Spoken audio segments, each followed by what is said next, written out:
Les 24e Jeux Olympiques d'hiver s'ouvrent à Pékin ce vendredi malgré les nombreuses polémiques concernant la question des droits humains en Chine. Le président turc Recep Tayyip Erdogan s'est rendu à Kiev. Il a proposé d'accueillir en Turquie des pourparlers bilatéraux entre la Russie et l'Ukraine.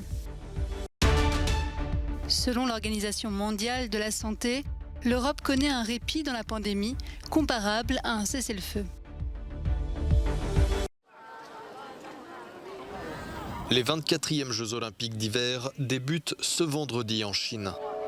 Des habitants de la capitale chinoise se sont rassemblés ce jeudi devant ce compte à rebours annonçant les toutes dernières heures à patienter avant le jour J.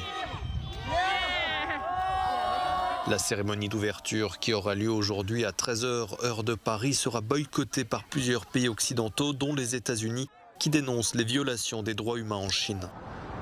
À des milliers de kilomètres de Pékin, plusieurs manifestations ont eu lieu ce jeudi à San Francisco, dont l'une sur le pont du Golden Gate, pour dénoncer les violations des droits humains à Hong Kong, au Tibet, mais aussi vis-à-vis des Ouïghours, l'ethnie turcique musulmane qui vit dans la région du Xinjiang. Même combat à Lausanne en Suisse, où un demi-millier de Tibétains venus de toute l'Europe ont manifesté ce jeudi devant le siège du Comité international olympique. Ils dénoncent les jeux de la honte et les jeux du génocide.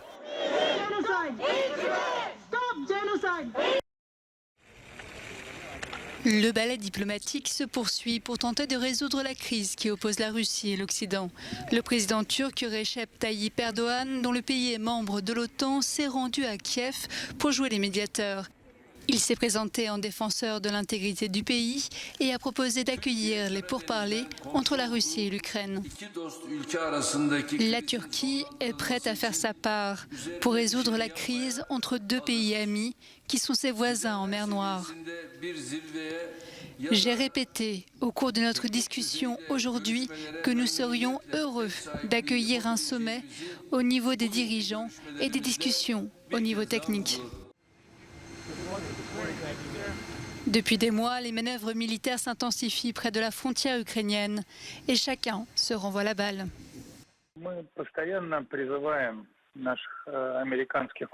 Nous appelons constamment nos voisins américains à arrêter l'escalade des tensions en Europe. Malheureusement, les Américains continuent. Ce n'est pas seulement les déclarations provocatrices, telles que la guerre va arriver bientôt. Tout le monde payera un prix terrible qui pose problème.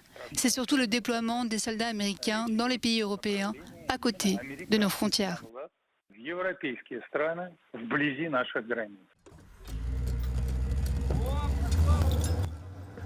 Aux portes de l'Ukraine, pourtant, la présence militaire russe est permanente. Depuis des mois, la Russie continue de rassembler des hommes à la frontière ukrainienne, faisant craindre une invasion. Vladimir Poutine entend arracher aux Occidentaux des garanties pour la sécurité du pays. Dans cette crise diplomatique et militaire, aucun ne veut baisser la garde.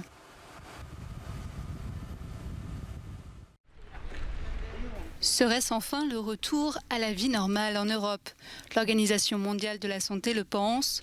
Selon elle, l'Europe connaît un répit comparable à un cessez-le-feu dans la pandémie. Alors que plusieurs pays européens ont déjà adouci considérablement leurs restrictions sanitaires, l'OMS évoque désormais une longue période de tranquillité. Ce contexte que nous n'avons jamais connu jusqu'à présent dans cette pandémie nous ouvre la porte vers une longue période de tranquillité et un niveau de défense beaucoup plus élevé de la population contre toute résurgence de la transmission, même avec une variante plus virulente. Cette période de protection plus élevée devrait être considérée comme un cessez-le-feu qui pourrait nous apporter une paix durable à condition de consolider et de préserver l'immunité en continuant à se faire vacciner et à faire des rappels. Même si les contaminations continuent d'exploser en Europe, la situation est donc jugée par l'OMS moins alarmante. L'Europe voit donc le bout du tunnel, mais ce n'est pas le cas d'autres régions du monde, toujours en état d'alerte. Depuis plusieurs jours, des grands ports européens sont l'objet d'une cyberattaque de grande ampleur. Elle cible les terminaux pétroliers et perturbe fortement leur activité. Ce piratage vise Hambourg, la cité portuaire du nord de l'Allemagne, mais aussi les terminaux des ports d'Anvers et de Rotterdam. Dans chaque pays, des enquêtes ont été ouvertes. En ce moment, on ne peut pas aller dans les détails. L'enquête continue et je ne ferai pas de commentaires prématurés. Y a-t-il un lien avec ces attaques ? Ce sera aussi l'objet d'une enquête approfondie. D'où vient l'attaque ? De l'étranger ? L'histoire des cyberattaques est bien sûr une histoire internationale. C'est pourquoi nous allons nous pencher sur cette question, mais c'est précisément pour cela que l'expertise de l'unité fédérale est essentielle et c'est elle qui mène l'enquête. En Allemagne, le parquet de Hambourg a annoncé avoir ouvert une enquête contre X pour extorsion de fonds. Ce sabotage survient dans un contexte de flambée des prix de l'énergie et de tensions géopolitiques. La France restera-t-elle engagée militairement au Mali ? Après l'expulsion de l'ambassadeur français à Bamako par la junte au pouvoir, les relations sont plus que tendues entre les deux capitales. Mercredi, le chef de la diplomatie française, Jean-Yves Le Drian, déplorait le comportement des militaires au pouvoir. Rupture politique.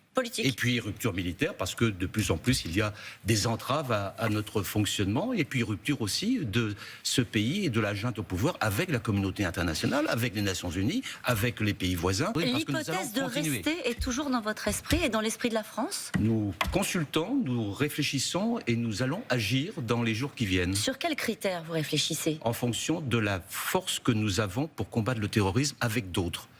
Un repli militaire du Mali fait donc partie des options sur la table. Ce jeudi, l'ancien ministre français de la Défense Hervé Morin suggérait lui aussi cette option avant que ne se développe un scénario sur le modèle afghan. L'opération Barkhane doit être revue de fond en comble et il nous faut probablement nous replier sur le Niger, bâtir un modèle dans lequel nous sommes en capacité d'intervenir en cas d'urgence, a-t-il dit sur l'antenne de Public Sénat. C'est justement au Niger que se trouve la ministre française des Armées depuis mercredi. Florence Parly est sur place pour discuter de l'évolution du dispositif français au Sahel. La Banque centrale européenne garde le cap. Alors que l'inflation atteint des records dans la zone euro, l'institution bancaire a décidé de maintenir ses taux directeurs à un niveau historiquement bas. Contrairement aux États-Unis et au Royaume-Uni, la BCE mise sur un reflux de l'inflation. Inflation is likely to remain elevated for longer than previously expected. L'inflation dans la zone euro devrait rester élevée plus longtemps que prévu et baisser dans le courant de l'année.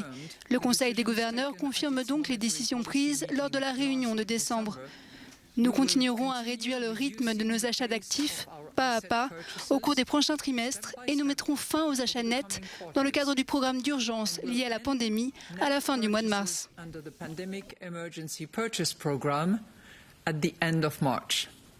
La BCE espère que l'inflation passera de 5,1% à moins de 2% en 2023. Elle mise sur la fin de la flambée des prix de l'énergie, principal moteur de l'inflation.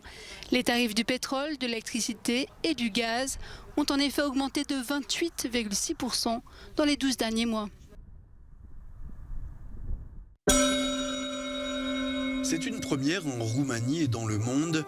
Alina Serban, une jeune femme artiste rome, dirige et interprète une pièce de théâtre sur la scène du Théâtre national de Bucarest. Un one-man show sur une jeune Rome aux prises avec le racisme, le sexisme, l'homophobie et diverses autres formes de discrimination. Deși este specific romă, Bien qu'il s'agisse d'une histoire spécifiquement rome, et je suis fier d'apporter une histoire rome ici, au Théâtre national, de créer un espace pour une histoire importante. Je suis également heureuse que, quelle que soit l'ethnie, la classe sociale, l'orientation sexuelle ou la religion, tout le monde puisse s'identifier à cette histoire. regăsi într-o poveste ca asta. Alina Serban est une exception dans sa communauté. Elle a pu étudier notamment à l'étranger, à Londres et à New York, grâce à des bourses. Un sésame pour la liberté et la reconnaissance.